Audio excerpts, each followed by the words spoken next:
Well, I'm a sci-fi and fantasy author. Typically, the books I like to write are sci-fi thrillers or dark fantasy, but I have done a few nonfiction books. Now, as to what made me decide to become an author, well, it's sort of a odd story. I did do fan fiction and stuff a lot when I was younger, and I always loved reading and writing. But it wasn't until the pandemic started I got laid off, and I set out to teach myself a layoff-proof skill, so I got into web development. Taught myself how to program and develop websites. Once I got in the field, I absolutely hated it. It was just basically copy and pasting all day long. You know, why reinvent the wheel for a login page when it's been done thousands of times? So I decided to put web development on the back burner and write myself cliff notes, so to speak.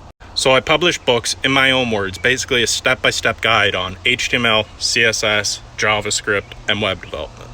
But this was right in the throes of the pandemic, so without any marketing or anything, those books sold exceptionally well. And I thought, why not try fiction? Totally fell in love with fiction. I love it. It's what I'll do for the rest of my life. Now, as for someone that's looking to get into the industry, it's both a lot easier than you think and a lot harder. Of the writers that set out to publish their book, I think like 90% of them never finish, and an even smaller percentage publish more than one.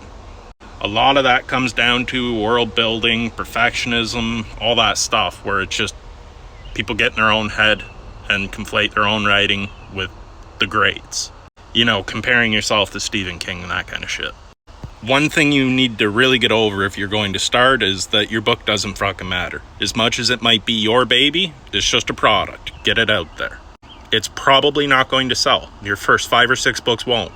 Then there's the unfortunate truth that you're going to have to get some sort of social media presence, preferably on video, even though there are ways to do it without, but it is much more difficult.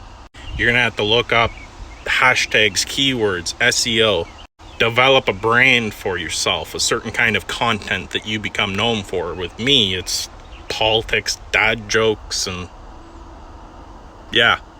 But if you just want to write a book for yourself and it not be a career, easiest thing in the world to do, just write it and publish it on KDP. It's just a few clicks. Go with Kindle Create software and just upload it to KDP. Now, my suggestion is to not stay very well clear of traditional publishing for your first few books, because the marketing is going to fall on you anyway, and if you can't earn back your advance fee, you'll probably not get a book deal in the future. Lastly, and most importantly, because I have my platform go down after I achieve success, don't put all your eggs in one basket. Diversify your income sources and don't have writing be your only source of income, because it's sporadic at best.